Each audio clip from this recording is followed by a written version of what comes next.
Hello everyone, and welcome to this special webinar in which we commemorate 2 years since the October 7th Hamas terrorist invasion and massacre in Israel, and reflect on the multi-front war that the Hamas attack precipitated, its causes, its costs, and consequences for the future. I am Amichai Magen, the director of the Israel Studies program here at the Center on Democracy, Development, and the Rule of Law at FSI Stanford. And over the next 75 minutes, together with Nadav Eyal, we will try to take stock of the last 2 years. That's not an easy task. We will try to make sense of where we are strategically and where we might be going. In this fraught and ambitious conversation, there is really no better guide than Nadav Eyal, and I am both moved and deeply grateful that Nadav has agreed to join us on the eve of Sukkot. Nadav is really one of Israel's most informed and influential journalists and columnists. He writes regularly for Yedioth Ahronoth. He is the recipient of the Sokolov Award, which is Israel's equivalent of the Pulitzer Prize. Many of you will recognize his voice and his face from the Call Me Back podcast. Indeed, together with Amichai Magen, he is now a regular on the Inside Call Me Back podcast. And I should also mention that Nadav is a senior scholar at Columbia University's School of International and Public Affairs. So Nadav, thank you for being with us and welcome. You and I will begin this conversation, but we very much want to hear from our audience. You can submit your questions using the Q&A tab. Please use the Q&A tab in the webinar format, not the chat. And I will collect those questions. If there are many that touch the same or similar themes, I will distill them and put them to Nadav so he can answer your questions a little bit later on. Nadav and I were reflecting on this before we started the webinar. These are both very tumultuous days and very emotional days. Technically, the days of awe are behind us. The 10 days between Rosh Hashanah and Yom Kippur have just passed, but these really feel like days of awe. October 7th and the subsequent 2 years have really done something profound to our sense of time. Many Israelis, many Jews around the world still feel that 2 years on, we are still living in the midst of October 7th.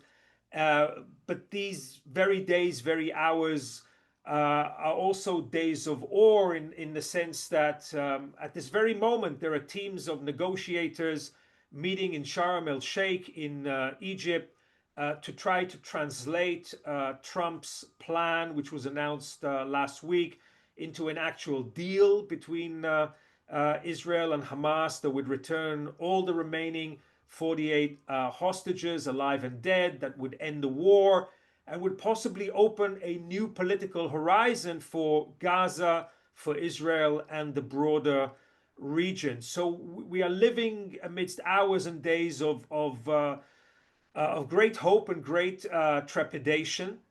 And before we zoom back and reflect on the last 2 years, I want to start by asking Nadav to update us on where we are right now. What is the latest news from the negotiation table? Nadav, over to you. Thank you very much, Amichai, and thank you so much for inviting me for this very important event of commemoration for October 7th, but rethinking our present and maybe even delving into the future. And the future might be made as we are speaking in Cairo, where the teams of the negotiations, both of Hamas, of Israel, and of course, the American mediators, Jared Kushner and Steve Witkoff, together with the Egyptian mediators, are trying to get to some sort of an agreement. This is a very complex agreement to begin with. Not only this is a ceasefire and a hostage deal, it attempts to get to some sort of permanent, or at least a more permanent solution to this war, and to also install a new order in the Gaza Strip with a different governance that would be Palestinian, but will also involve international forces and what the Trump plan labeled as the Peace Council.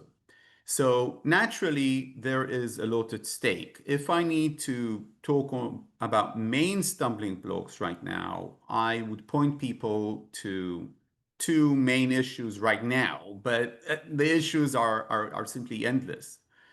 The first of these issues is the release of the Israeli hostages. At the heart of the Trump plan is the idea that the legitimacy to the war and also the acceptance of the war by both the Israeli public and international actors, of course, the United States, is that Hamas continues to hold to the Israeli hostages. Hamas has always said it's willing to negotiate, but it's always had this precondition that the release of all the hostages will only happen when the IDF is completely out of Gaza. Without the release of the hostages, all the live hostages at least, the president said alive and dead. But let's say that the bare minimum is all the live hostages in a very specific and condensed period of time. There is no deal. There is no phase one of the deal, and therefore there is no deal at all. This is the heart of the plan. And then part of that heart is that the IDF stops its operations in Gaza. And actually, Israel commits to the end of the war, with all sides believing that the war will not renew. This is what Hamas is getting out of this. And the release of the Israeli hostages is a very painful thing, of course, for Hamas. Hamas has held these hostages as its main assets during the war, both human shields and playing cards. For them to release the hostages, even though Israel is going to release hundreds of convicted life sentence terrorists and more many hundreds of other Palestinian prisoners for basically 20 live hostages, as far as we know. Even though this is the case, for Hamas, it's a big strategic decision, which we need to take notice of. The second issue relates to the first, and that is who would be the Palestinian prisoners to be released. The president spoke about 250 in its plan. Israel has 280 who are serving life sentences. That means that Israel will be left with only 30 names of Palestinians that have been convicted usually with murder or more than that in its prisons. And what the Hamas wants to get is to get the release of symbols of what they see as the Palestinian resistance. People like Barghouti, who's from the Fatah, the rivals of Hamas in the internal political spectrum of Palestinian society, but is considered a future leader of the Palestinian people, convicted for organizing suicide attacks against Israelis. And another name would be Ahmad Saadat, the former Secretary General of the Popular Front for Palestine, responsible for the murder of an Israeli minister in the Second Intifada. And another name is Ibrahim Hamed, who was really the mastermind of the suicide bombing during the Second Intifada, the leader of Hamas in the West Bank, and someone who's considered to be, as one security official told me, smarter than Yahya Sinwar. As we have seen before with the release of Sinwar himself, after the Shalit deal, or during the Shalit deal, these releases seem, for people in the international press or in the media, these are mere details, right? No, these details count. These details can make a strategic difference, like we have seen. And therefore, these kind of negotiations can simply take a long time, even if both sides want to reach an agreement, because they are going to go after every name there, and they're going to negotiate names, and they're going to switch. these two names for these three names, and so forth. And this is one of the most difficult things in any negotiation like that. Now, when it drags on, suddenly there's less maybe international attention, maybe American attention, the mediators, the Israeli public shifts, maybe because it's hearing about these people who are going to be released. It fears another October 7, masterminded by Sinwar, who was released in the Shalit deal, and so forth. So these are just merely 2 points out there. All sides I'm speaking with are remain optimistic at this point, very much eager to prove to President Trump that they have done their best. And that motivation is very important in that regard to reach an agreement right now. So Nadav, on this point, what has brought the sides to this particular juncture now? Why is this happening now? There's been some discussion, some speculation that the fact that it has changed over the last 2 or 3 weeks was Qatar's recalibration of its interests, and Qatar's perhaps a kind of a fear or shock experienced by Qatar when Israel sought to assassinate the leadership of Hamas, not in Gaza, but in Doha itself, which kind of broke the sense of immunity that the Qataris have had for 2 years. Help us understand the role of Qatar here, because I think it's incredibly important. You might disagree, but it seems to me that the Middle East is divided today on Hamas and the desire of the survivability of Hamas between two camps. One camp includes Qatar and Turkey, supporters of the Muslim Brotherhood and therefore supporters of Hamas, which is the Palestinian branch of the Muslim Brotherhood. And it seems to me that the Qataris and the Turks have essentially have a deep vested interest in the survival of Hamas, if not as a military force, then at the very least as a political actor.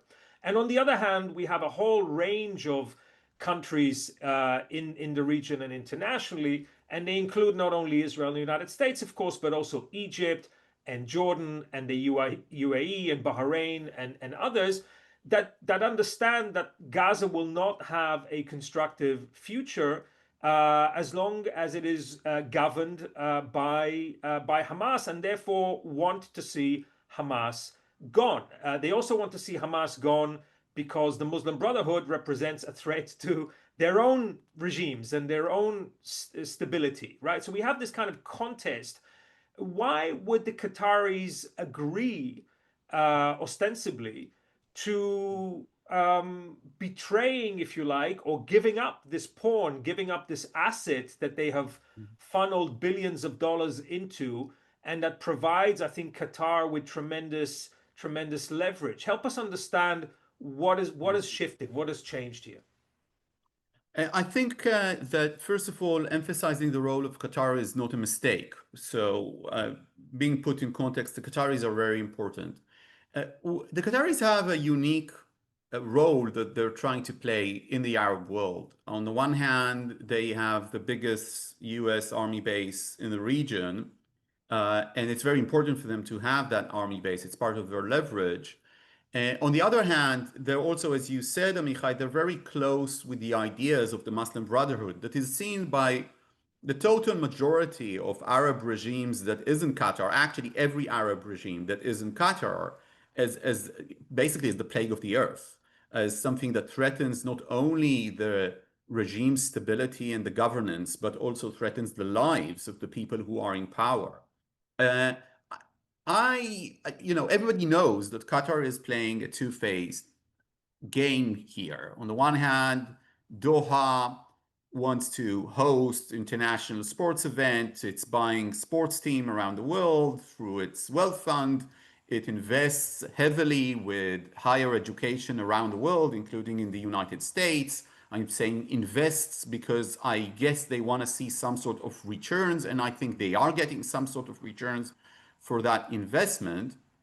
On the other hand, this very internationalized small country, very open to the world, is also responsible for Al Jazeera. Al Jazeera is, of course, for every intended purposes, controlled by the Qatari government, even if it has some sort of independence. It's very clearly not going to criticize the Qatari royal family, for instance, at all, right? And the government line or the independent line of Al Jazeera is very much extremely, it's more than critical of Israel. It's if you watch, what's happening there, you definitely see a heroic perception of Hamas, for instance, and its criticism of Israel is really it goes to the point that the Israeli government expelled Al Jazeera after many years in which Al Jazeera operated openly in Israel, seen as incitement by the Israelis.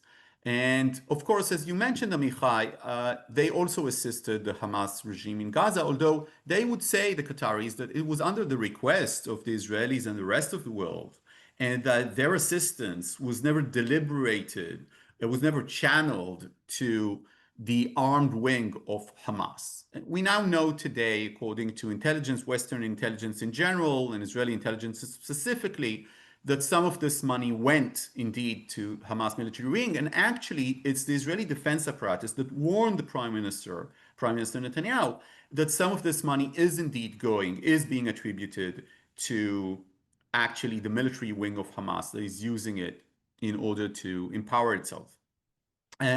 Now, looking at what they are doing here, they never thought that this war is good news for them.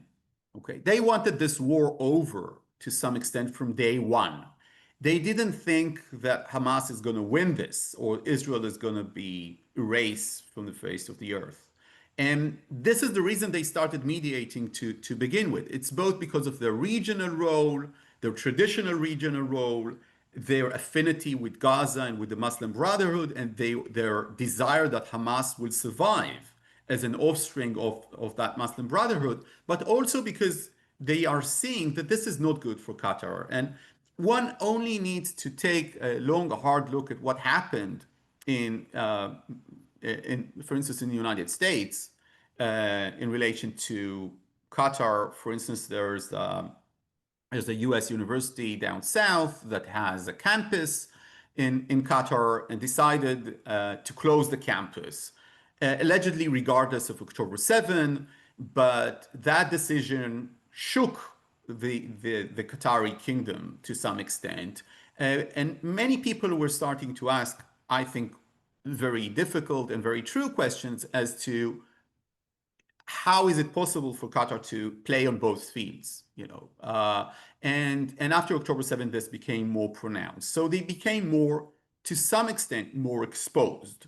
And they were worried about this, looking forward and very strategically planning, and being the small country that they are. That failed assassination attempt by Israel sort of proved that there is no isolation in a regional war. You probably remember, Amichai, that when we began this, the Biden administration was so adamant, oh no, let's just not have a regional war. It was a regional war from day one, because Hamas attacked Israel on October 7, and then Hezbollah attacked Israel on October 8. That was a calculated decision by the world's most heavily funded terror organization, designated terror organization by the United States and Europe and basically everyone else, funded by the Islamic Republic of Iran, probably sanctioned by Iran, to attack Israel on October 8. They didn't need to do that, but they decided to do that. And that made it a regional war. What the Biden administration meant is, we don't want this regional war to escalate. We don't want it to blow up. But it did escalate. And I remember one conversation right after the failed assassination attempt in Doha, in which an Arab source told me, do you Israelis even remember how many Arab states were attacked by the Israeli Air Force just in the last week? And he counted them to me. It was 4. It was Yemen, Lebanon, Syria, and Qatar in just 1 week. And for these regimes that hold stability as the most important value, the most important goal, because they are not democratically elected, because they have their own factions to take care of. When they see that Israel is all over the place, they definitely feel the stress. Now, on the other hand, Israel found itself in a crisis of its own making. That failed assassination attempt both did not kill the Hamas officials, and I'm not part of those conspiracy theorists that think that it was the aim of the Israelis never to kill them or something like that. But it didn't kill the Hamas officials. It definitely made the White House angry with Israel against, I don't think it was coordinated, even though Israel did tell the White House that it's going to happen. And these things were published by a colleague of mine, Barak Ravid, in Axios and Channel 12. And so we know that the White House knew to some extent before the Israeli airstrike there. And there was a lot of criticism regionally by Israel's allies that were embarrassed by what Israel did. Look at the UAE, for instance. That's a neighboring country of Qatar that has a peace treaty with Israel.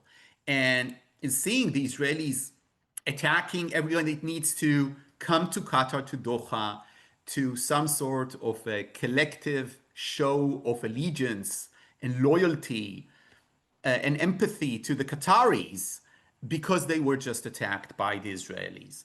So this put Israel, that is already internationally isolated as a result of the war, very much dependent on American support, very much on the spot. And this is the reason that I totally agree with the general consensus that this assassination attempt was really what drove us out of the crisis of negotiations because all sides were in crisis. Hamas basically surrounded in Gaza City, fearing the Israeli occupation of Gaza City. Israel isolated globally and basically making the White House angry and its regional allies embarrassed. Qatar seeing that the spillover effect of a regional war can actually influence their desire to be a prosperous tourism destination and a financial destination of sorts. And when everyone is in crisis, and I, by the way, rewrote that in Yedioth on September 14. So this is not in retrospect. And when everybody is in crisis, it's exactly the right time for a breakthrough. And to the credit of the White House, to the president and to his team, they saw the opportunity there. It's really to their credit that they saw this crack and they opened it up. And everything that we've seen since, the apology of Prime Minister Netanyahu to the Prime Minister of Qatar, the presidential decree about sort of a defense treaty with the Qataris. It's all part of an elaborate give and take game in which Qatar is supposed to supply the bride for this wedding. And that bride is Hamas, so to speak. And whether or not they're able to actually supply the goods, this we shall see. And the United States is supposed to supply the groom, and that is Israel. Okay, so you are. Sorry, I'm shutting my camera for a second. I'm not going anywhere. I just want to change position. Okay, so don't Oh, worry. okay. Can you still hear me? If I I'm hearing you perfectly. Yeah. Okay, so your argument, Nadav, relates to a concept in negotiation theory that we call ripeness. Parties come to the table when conditions are ripe, when there's a crisis, when there's a deep need that then converges. And we'll have to see whether that ripeness produces concrete results. And as you say, we should think about the current negotiations as kind of dividing into two main parts. One has to do with this question, phase one, the release of the hostages in return for about 250 convicted terrorists being released by Israel. And if we can get through that phase, then the other issues that are on the table, an end to the war, disarmament of Hamas, that would be the second phase of negotiation. But I guess it's all really dependent on the first phase, and what I think the White House has tried to do this time, which was new, or at least unusual in relation to the last 2 years, is to really try to make sure that this is bounded in time. That we not to allow these negotiations to go on for weeks and weeks or months and months. Although who knows, these negotiations might continue. Nadav, before sort of zooming out and back and asking the bigger strategic questions, and I also want to touch upon questions of domestic Israeli politics and the future of the coalition, the future of Netanyahu as prime minister, that you've already kind of touched upon a little bit. Could you say a few words about the larger day after vision that we can glean from the Trump plan? And if we could get through this first phase of negotiation, my understanding is that there's a 250-page document that has been prepared by the administration with Tony Blair's involvement, that really sets out a pretty dramatic plan for transformation of the Middle East. What do we know about that? About linking the Gaza situation to normalization with Saudi Arabia and potentially beyond?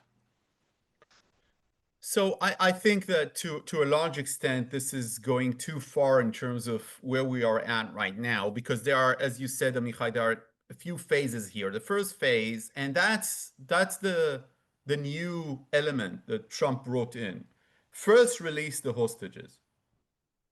And I think that's a very good idea in the sense that the hostages, as I said in the beginning, grant legitimacy to the war. As far as most Israelis are concerned, this is the most important issue of the war.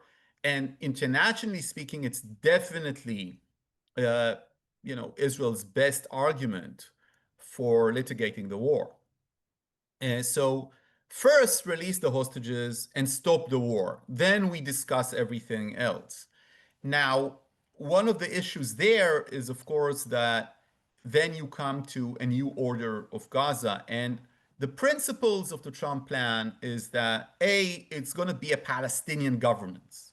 This is something that is being downplayed because we keep hearing about the peace council. No.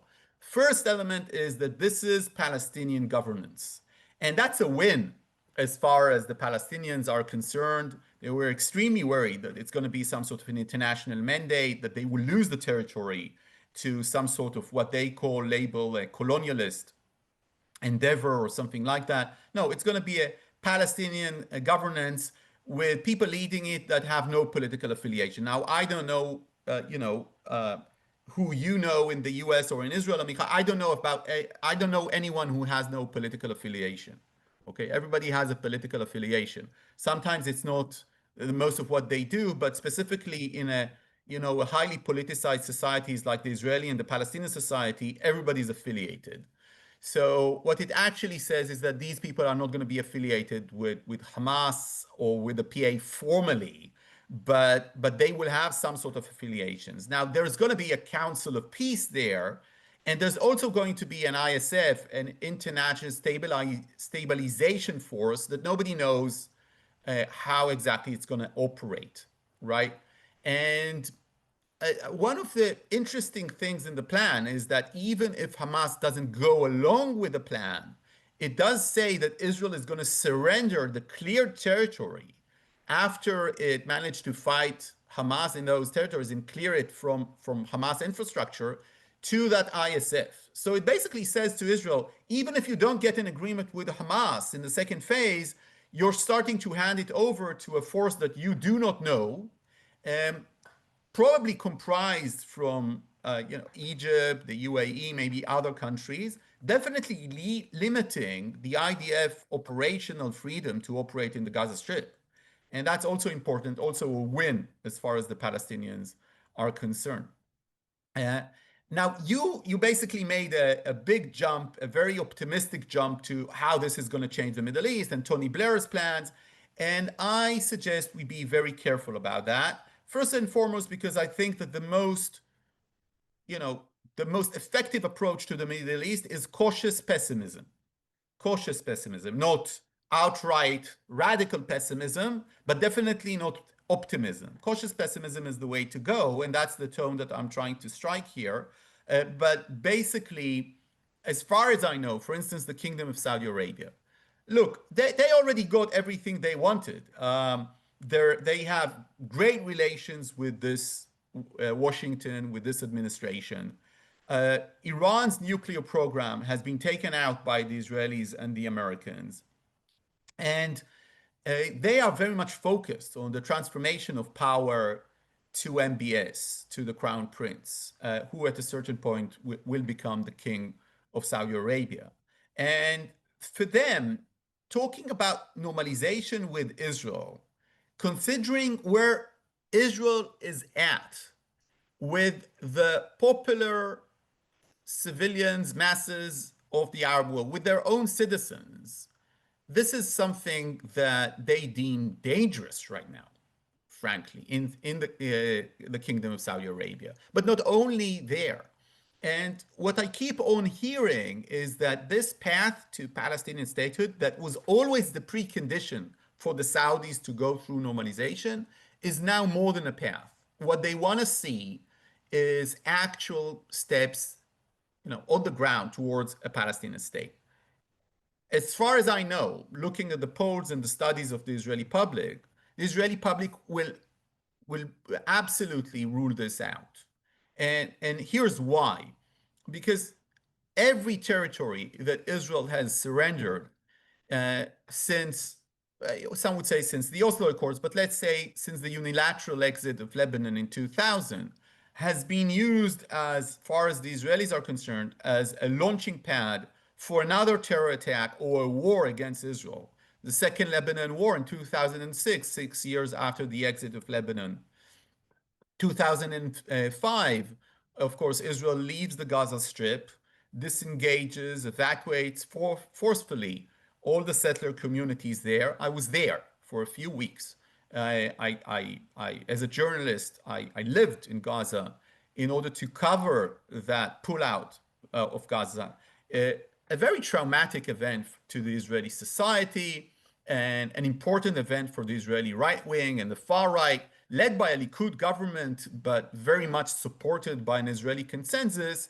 And in less than 2 years later, Hamas did a coup d'etat in the Gaza Strip, executed the Palestinian Authority, technocrats, and politicians, and basically began building its military base, preparing an attack that will take place less than 20 years later, much less than 20 years later. So to sell to the Israelis the idea that you will have a Palestinian state that will be weak and led by a Palestinian Authority that is, and this is not only Israelis are saying, this is the majority of the Palestinians are saying, the Palestinian Authority is both weak and corrupt and very unpopular in the Palestinian street. This is a very difficult sell. And I don't think that Prime Minister Netanyahu is going to go there. And because of that, I really don't see how normalization happens unless these Arab countries are willing to let go of actual implementation in the near future of Palestinian statehood. If they want a declaration of intent, well, Netanyahu just gave it to the president with no struggle, which is quite amazing. He has just recommitted Israel again to a Palestinian state. And that's absolutely, and the far right has not left his government. And why? Because they think he doesn't mean it, and because they think it's not going to happen. Not because of Netanyahu's intents, but because of where the Israeli public stands right now.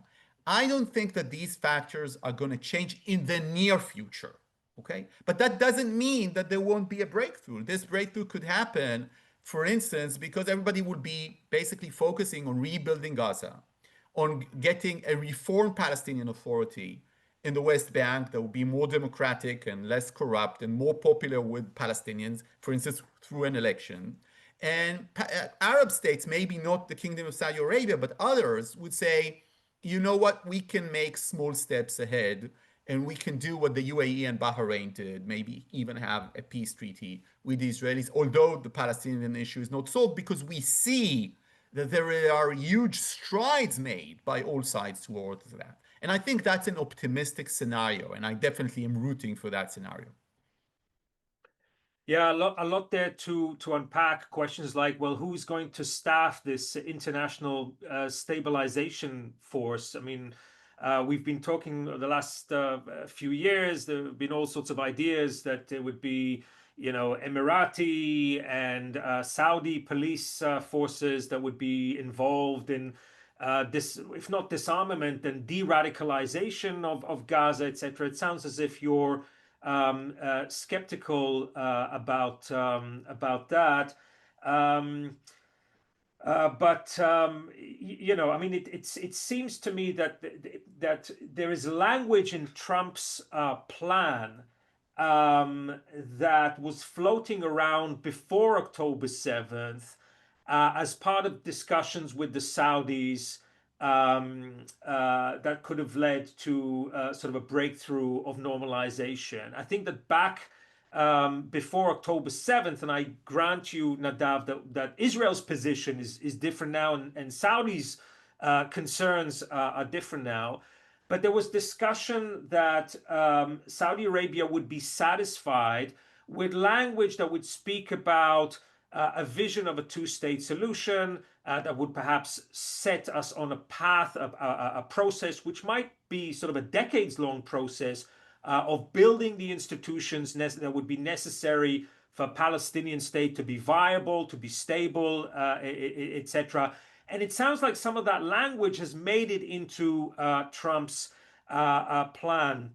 I take your skepticism and your general sense of wanting to be very cautious about this, but it seems to me that that in a way, if there's a silver lining in all this situation, is that unlike the 1990s, we have regional players and regional interests that perhaps provide us with the possibility of a regional framework that will help us to address the Israeli-Palestinian conflict in a way that simply did not exist in the 1990s. We tend to think about the 1990s as a sort of very optimistic heyday of liberal internationalism, where we got very, very close to an Israeli-Palestinian deal, and we tend to think about our own era as being more negative. But for me, the fact that there are these profound interests in regime survival, in stability, not only in Saudi Arabia and the UAE and Egypt and Jordan, but also, as you've just said, in Qatar, gives me some hope that there will be a convergence of interest that will allow us to move beyond the first phase into a broader regional process. I think that's very much the desire of most Israelis, and we see that in public opinion polls. And I think that's very much the desire of the Americans and the Saudis and others. But okay, we'll have to see, right? And we'll see where we go. I'm mindful of the time, and I want to be able to make sure that we address questions. We already have 5 questions that have been posted, and I invite people to pose additional questions. But Nadav, I want us to leverage the fact that we are literally now within a few hours in Israel of that fateful morning, what we call in Hebrew Hashabat HaShchora, 2 years after the worst catastrophe that befell Israeli civilians, and in many respects the state of Israel since its founding in 1948, and that's the October 7th invasion and attack. And I want us to be able to sort of zoom back we don't have a sort of a big history perspective here, but we have the perspective of 2 years. And I'd like for you, if you can, and I know you can, Nadav, do two things for us briefly before we come to talk about where do we go from here, and what are the longer term implications for Israeli society and Israeli politics. I'd like for you to do two things.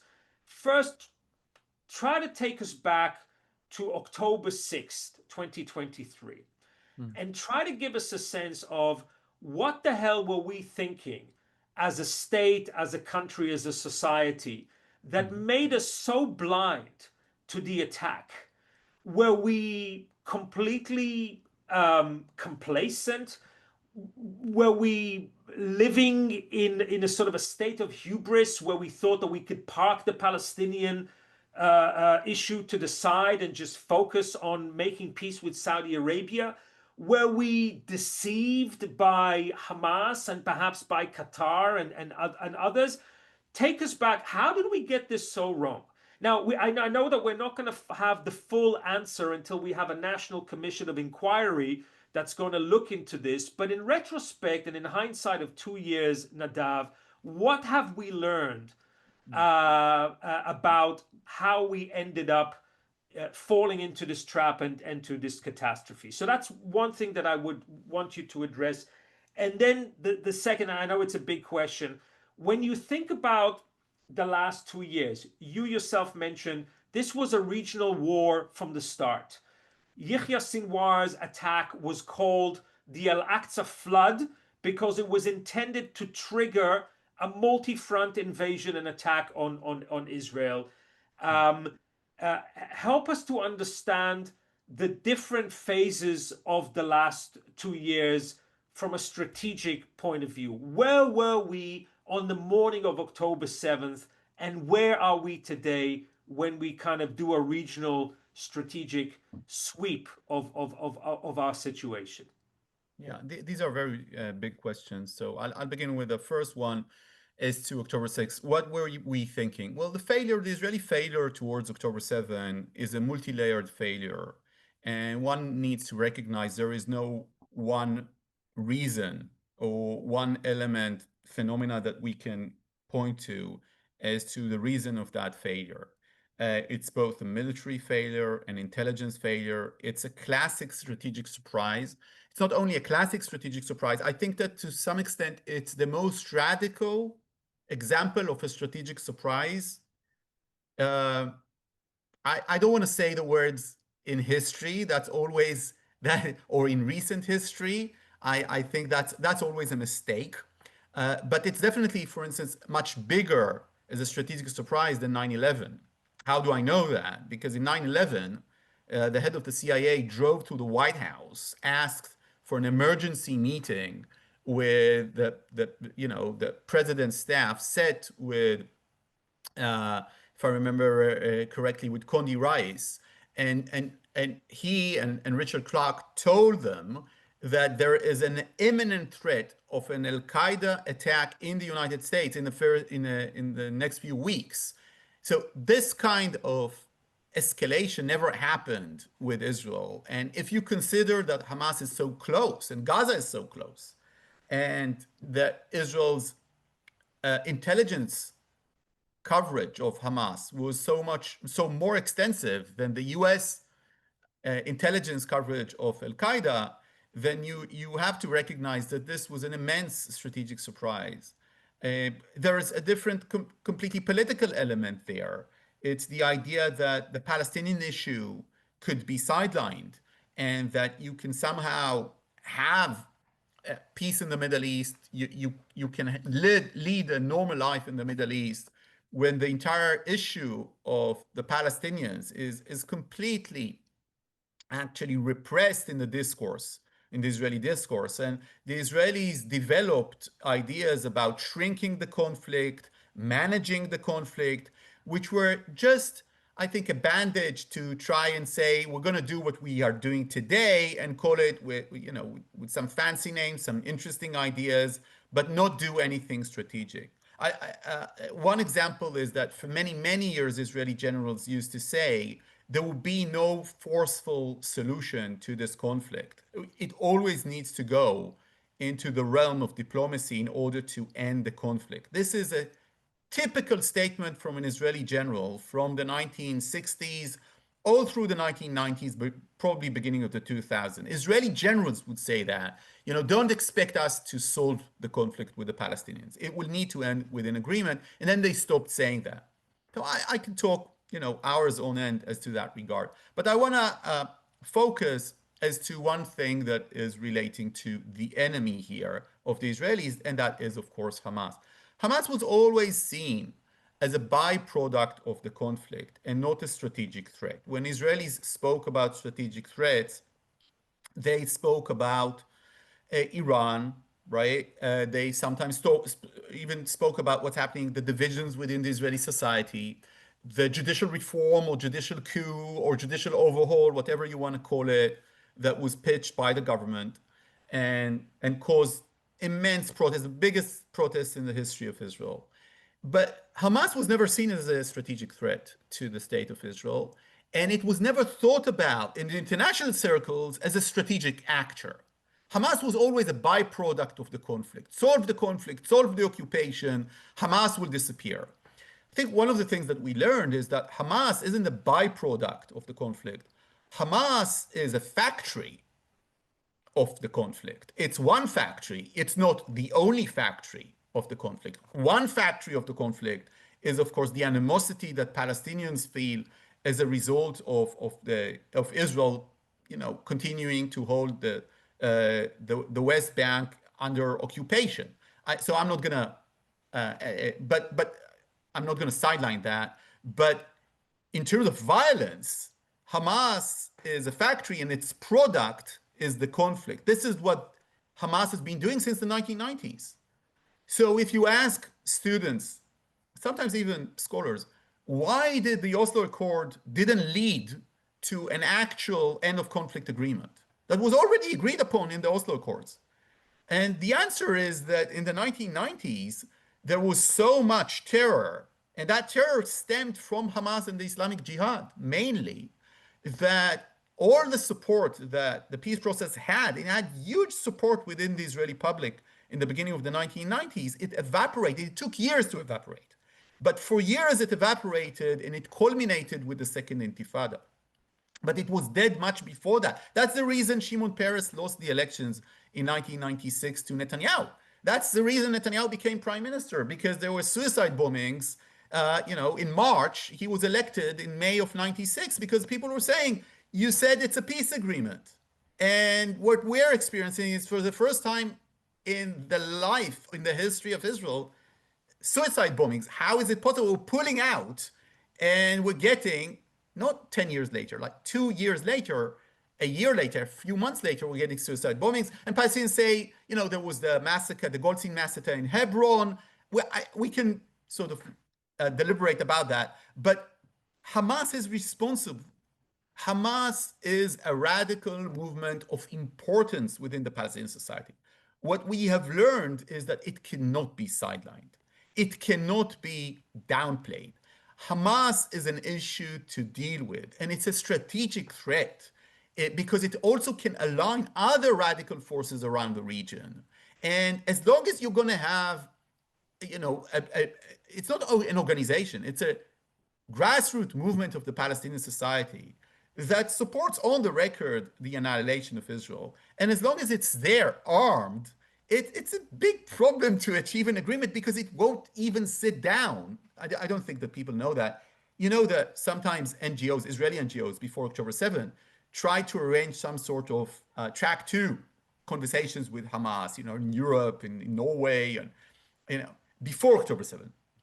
They were always declined by the Hamas side, that they want to sit down with the Israelis to begin with, because this is their entire reason to exist, their complete rejection of the Israeli presence in the region.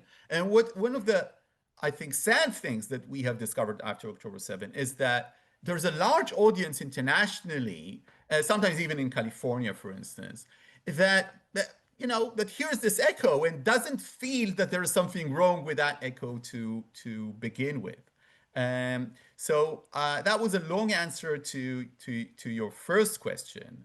So the question is, do you want us to turn to the questions Yeah, by students? first of all, Nadav, it's an impossible. It wasn't a long answer. It was a great answer to a very, very complicated public debate that Israelis have been having continuously since October 7th.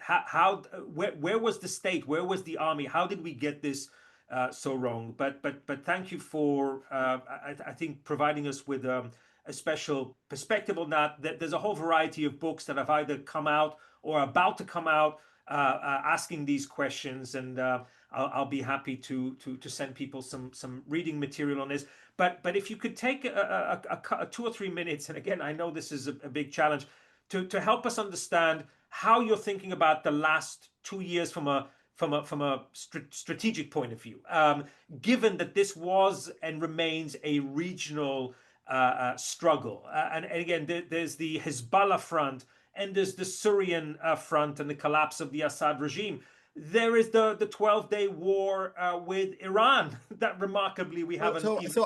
I think that goes to your second question. So I think that the most important thing to remember here is that Israel strategically discovered on the morning of October 7th that it holds no deterrence vis-a-vis Hamas. And one could argue that it's a big problem holding deterrence against people that actually believe, and this is not sloganism, this is something that people absolutely and routinely in academia downplay, that Hamas truly, if you look through the minutes, through the protocols of the Hamas discussions before October 7th, you see that there is a mixed argumentation that is both what you and I will describe as rational and completely religious and messianical. And they intertwine. It's an amazing thing to see. And so 1 second it's talking about the type of pushback that the IDF will have to the Hamas fighters. And the other is, but this verse in the Quran is telling us that after you see in the mosque the breaking, this and that will happen. And this type of religious salvation argumentation as part of a military campaign it's a non-state actor, but it's actually a relatively state actor that controls the territory, has an army, has international relations, has allies, maybe like Qatar, maybe like others. That's a fascinating thing. But at any rate, can you hold effective deterrence against a player like that? And that's a big question. At any rate, Israel did not have that deterrence. And I think that is because Hamas miscalculated. Hamas thought that these demonstrations in Israel, these protests in Israel, are a testimony to Israel's weakness. They thought, like good theocrats, autocrats, dictators of all sorts think, when the other government is experiencing protest against it, it means the society is weak, it's fragile, it could be broken, it will not enlist to a war led by Netanyahu. But this is the great thing about democracies. This is, one of the reasons that democracies are so impressive is that people can make the separation between the country and its rulers. And the Israelis, it was absolutely clear to me, 6/29 Hamas began this. By 8 a.m., I understood, and everybody else, I think, in Israel that ever dealt with these issues, that Gaza will be occupied.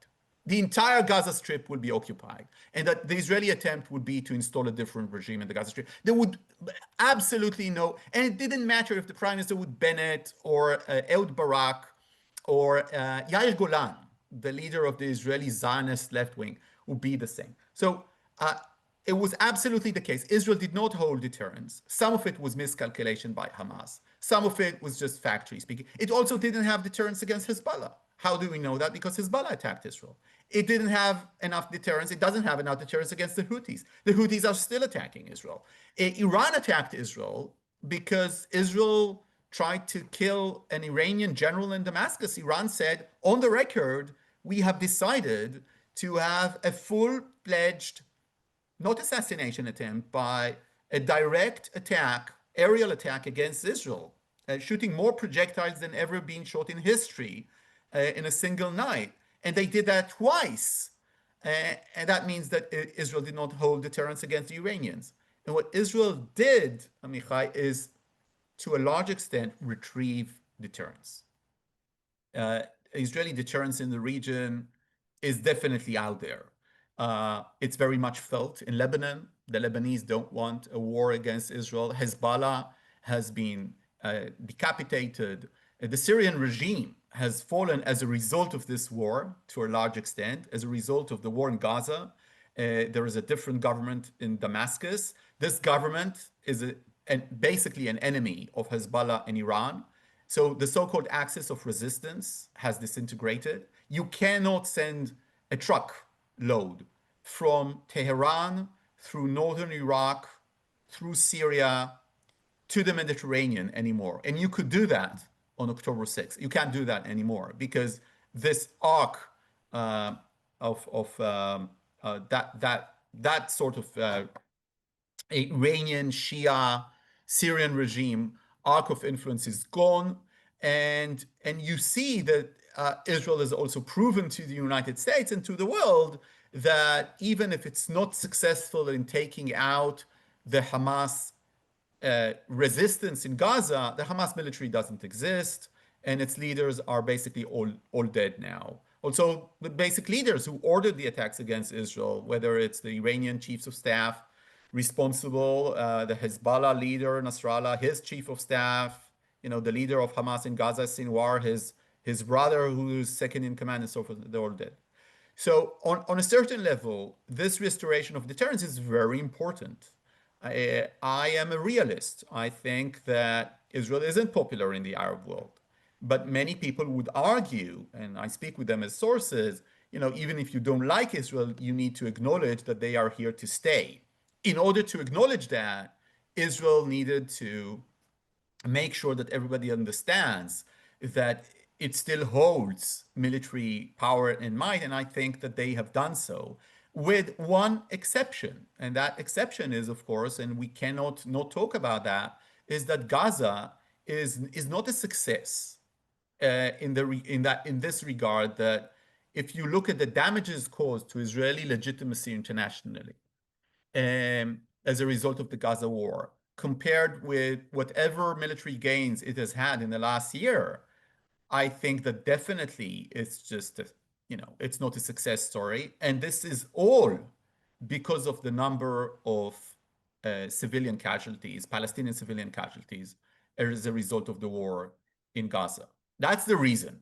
And in that regard, Hamas is celebrating the delegitimization of Israel, and it's seeing it as its greatest success. By the way, in sort of things captured by the intelligence, by the Israeli intelligence after the war began, Hamas officials were surprised by the empathy shown by some US and Western audiences to their cause. They didn't expect US universities or Western universities to have demonstrations supporting Hamas after October 7. They were surprised, and to some extent that led them to another miscalculation.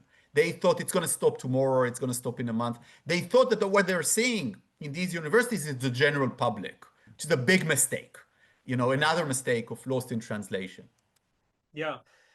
So, Nadav, I mean, this I think really brings us to the crux of the issue, and one that we are constantly debating in Israel, and I think has broader ramifications for people who are interested in Middle Eastern politics, diplomacy, and indeed in international relations.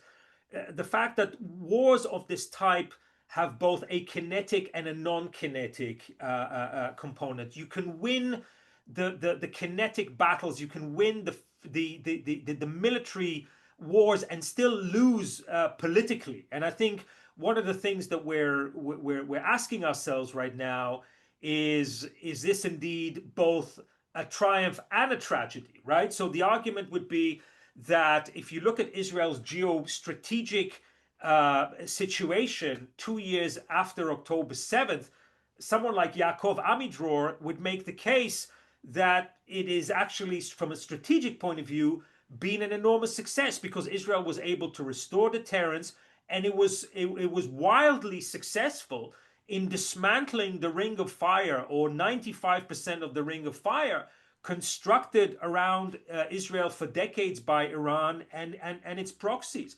The counter argument is that that is not enough, that Israel is a small, trade dependent, investment dependent country that views itself as part of the West, that sees itself, it's an OECD country. It needs to have good relations with Europe. It needs to have good relations on a bipartisan basis with the United States.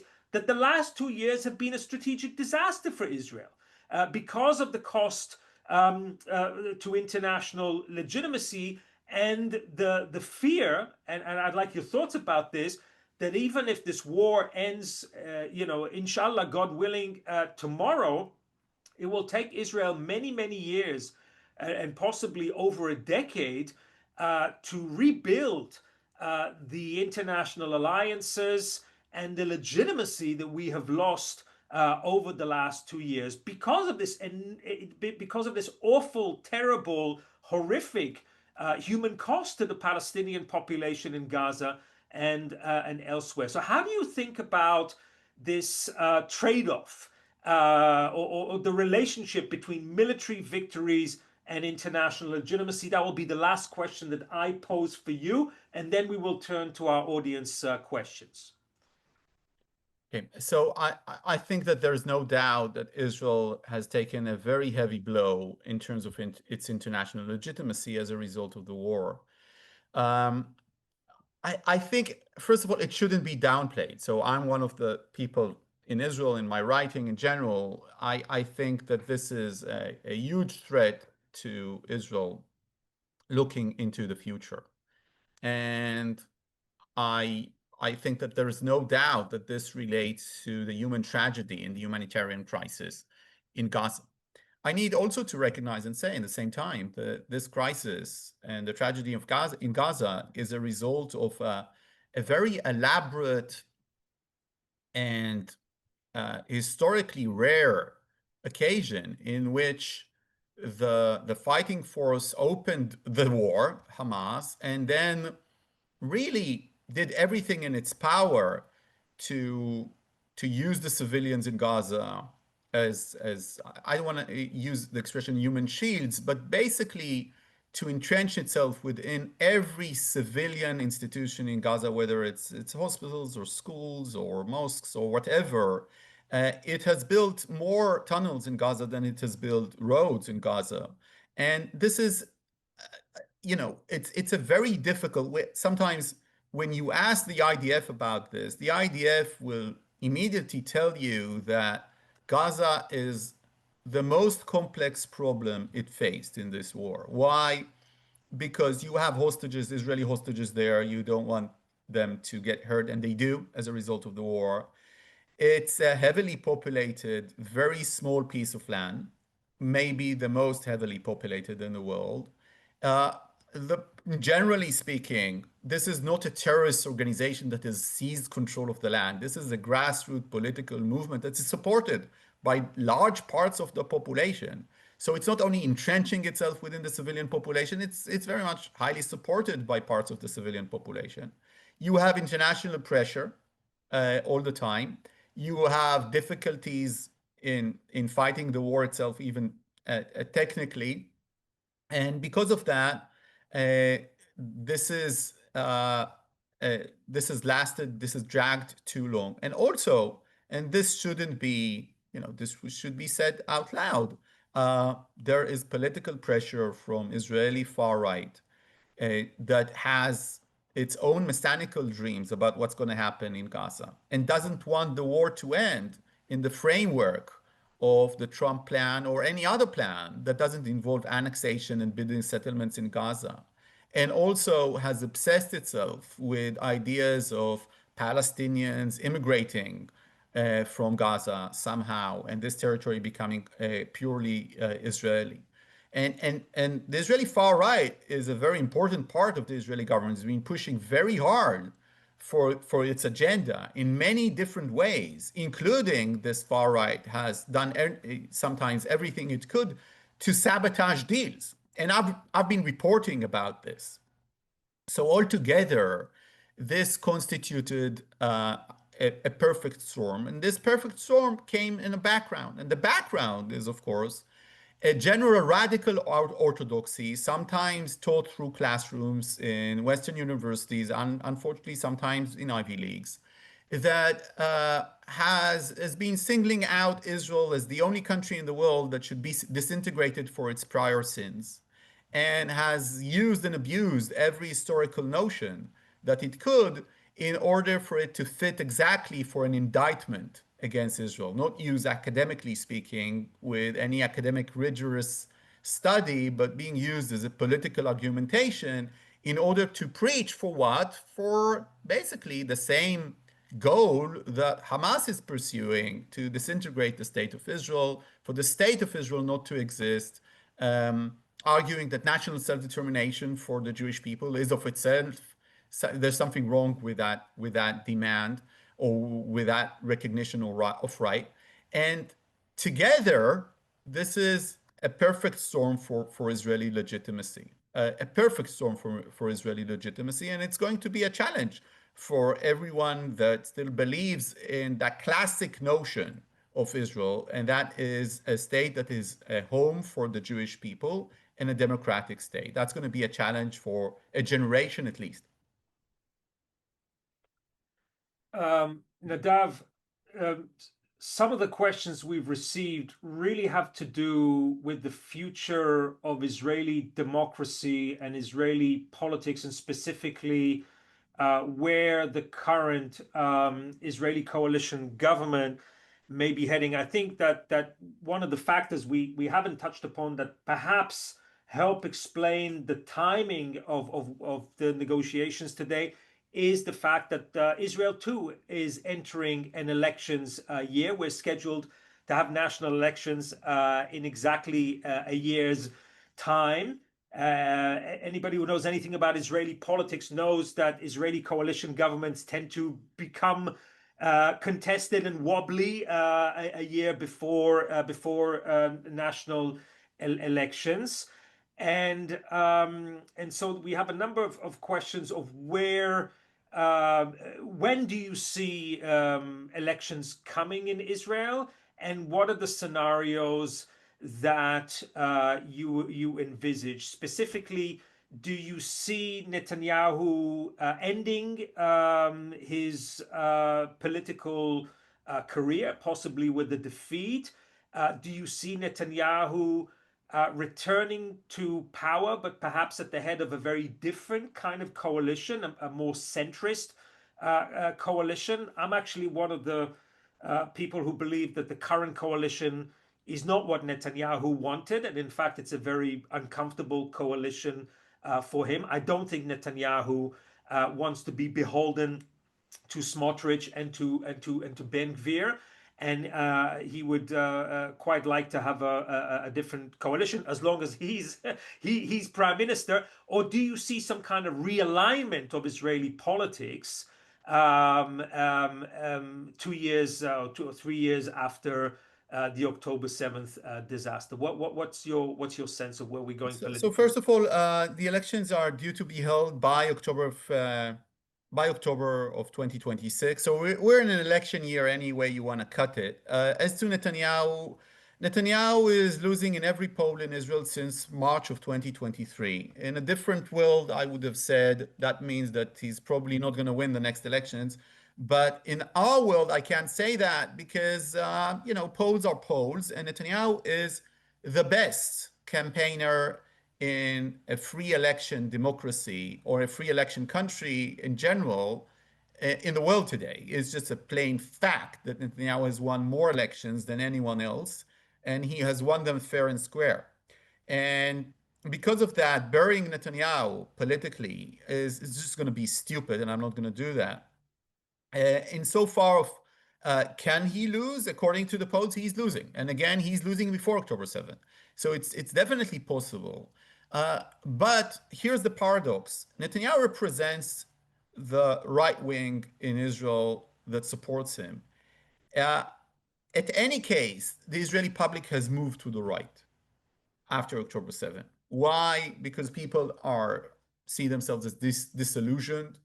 They look at what the world has been demanding of Israel to have some sort of political process with the Palestinians and Palestinian state.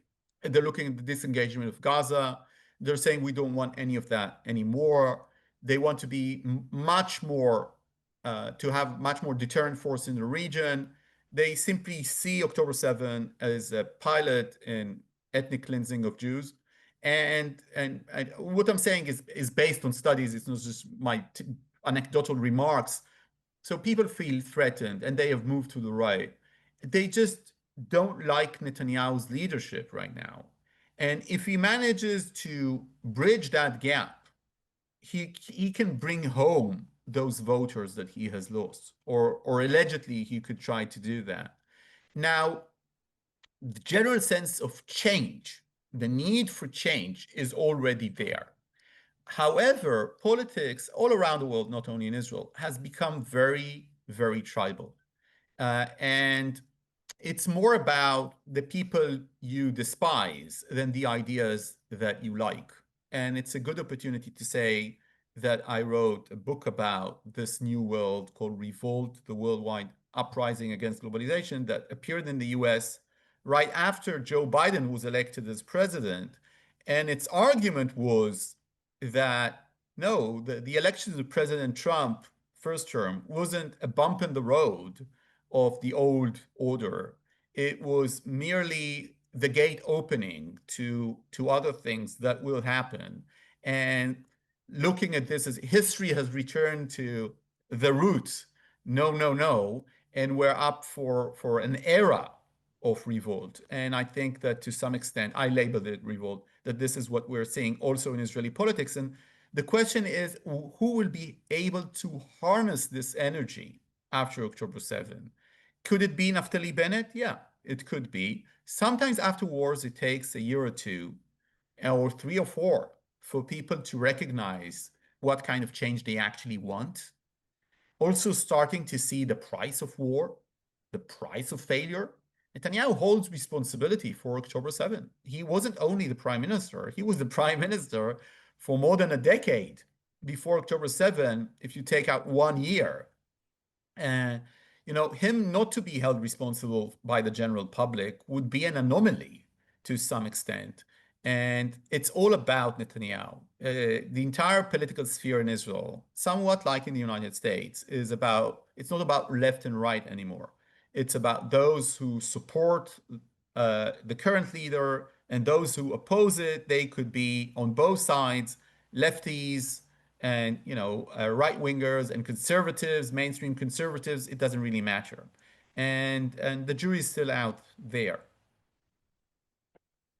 Yeah, I think Nadav, one of the things to watch for is what's going to be the defining question of the next general elections in Israel. Will it be who would be best suited to implement some kind of regional peace deal? That's probably the most optimistic scenario, although I hear you're a bit skeptical about prospects of that, but that would be one framing for the next elections.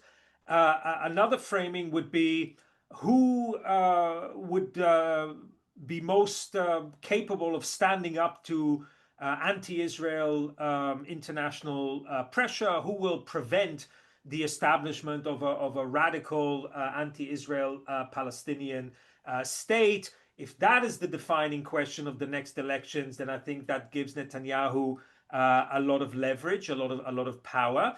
But there's a third possibility, which is that the next elections will be run primarily on the question of whether the ultra-Orthodox should be made to serve in the Israeli army, yes or no. An enormous point of contention in Israeli society after 2 years of war, a great sense of injustice on the part of many Israelis that the Haredim, the ultra-Orthodox, are not serving in the IDF, and they're not carrying the burden of defending the country. And it seems to me that if the next elections is run on that question, that could be the question that really splits the bloc that Netanyahu has very capably created over the last 15 years, a bloc that includes Likud, the ultra-Orthodox parties,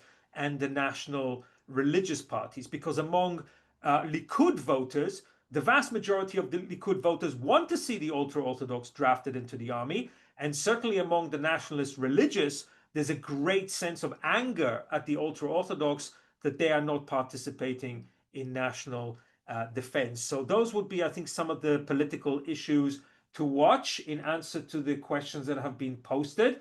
Nadav, I'm conscious of that we're out of time, but I want to pose one last question to you, and this is a question that is coming up from a number of participants, and that is the role of diaspora Jewish communities and what diaspora Jewish communities should be doing right now to try to contribute to a better future for Palestinians and Israelis. We've spoken about, or people have spoken a lot over the last 2 years about October 7th Jews and October 8th Jews.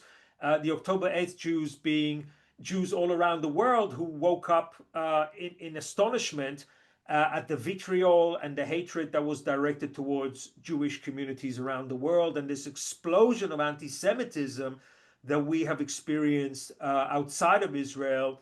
And then many times Israelis either don't know about so much or just simply don't have the bandwidth to deal with, but that is making so many of us so anxious. Now, you've spent quite a lot of time over the last 2 years outside of Israel, in Europe, in the United States, in Australia, elsewhere.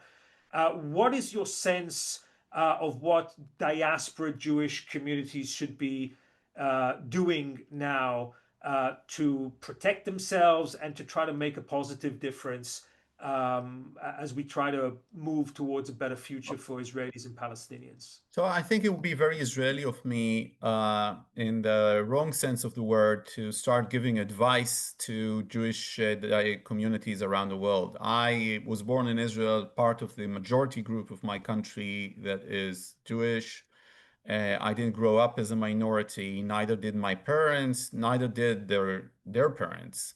And I think that there are some sensibilities and some ideas and way of thought that minority groups in countries have that is very different than the majority group. And I'm very aware to that. In terms of how Jewish communities should act, I really don't feel that I'm in a position to give them any advice. What I do know is that right after October 7, Israelis felt alone, they felt lonely. And this was before Israel was accused in massive demonstrations that it's committing crimes against humanity in Gaza, right? This was when professors in elite campuses across this country were celebrating the mass murder of Israelis and sexual violence and all the things that we knew pretty much immediately after October 7 that happened in October 7. Israelis felt very much alone. And the people who came to the aid of Israel were diaspora Jews from around the world that assisted them. Those who support Israel, by the way, that is not true for every Jew around the world. I do not want to do this kind of thing that anti-Semites do, that they sort of generalize as to Jewish identity everywhere. I understand that it's nuanced and different, but those main communities that have supported Israel have meant the world for Israelis. It's the time that they've taken to that. It's the fact that people very far away from Israel care about what's happening in Israel, really care. It's not about politics or interests or leaders saying something. It's about genuine support of their own folks, people of their own part of the community of the people that are the Jewish people. And I think that this is extremely meaningful. So I would take the question and I would pose it the other way around. What should Israelis think or deduct from it? And as an Israeli, I'm much more equipped. And that is that I think that for many years, for Israel and for Zionism in general, the diaspora was seen as a support group and possibly a pool for possible aliyah waves to Israel. And I'm summarizing the Zionist approach to the diaspora. And that's just the positive side. There were also negative sides, mainly in the first few dozens of years of the existence of Israel. I think that we need to think more of the diaspora as another arm of the Jewish people and an important arm of the Jewish people, not only as a support group and us for them and them for us, but also as a community that maintains some of the values that are related to the founding fathers of the State of Israel. Some of these values are about being a minority group and being sensible to injustice and trying to contribute to the society around you and being mindful that you need to cooperate with other minority groups in the world. I think that another one is very existential. Jews that are in the diaspora always sense, even if it's a powerful community, that they are a minority and to some extent susceptible to outside pressure and to some extent fragile. And Jews in Eretz Israel feel they're the majority. And I think maybe we forgot before October 7 what kind of a minority are we and how much many of the people around us, specifically in Gaza, but not only in Gaza, really want Israelis to be out of that region, to be gone. And if needs be, some of them would even use violence. I think this is a lesson that the founding fathers of Israel, some of them I actually had the privilege of meeting and seeing in firsthand. I have many hours of conversations with Shimon Peres or with Ariel Sharon. Both could be considered from the founding father generation of the State of Israel. They would have never made that mistake because they remember the diaspora and they remember the days before the formation of Israel. They were always extremely worried. That's the best way to describe them as to Israeli existence, as to Jewish existence, because this was burned to their skin as a result of the diaspora experience. And the type of certainty of somewhat hubris that we saw on the eve of October 7 was something that, of course, the founding fathers, they had their own hubrises and mistakes, but I don't think it would have come to that extent. And I think that in that sense, diaspora relations with Israel is very important intrinsically, not as an instrumental issue, but intrinsically in order for us to maintain the Jewishness in the more pluralist sense, but also in the existential sense of our community as Jewish Israelis in Israel. And I think that's very meaningful. And I feel a lot of gratitude to Jewish communities around the world. And I know what they've been through since October 7. And one of the things that I continuously write about is that the Israeli government, if it wants support, needs to take into account that it makes a decision.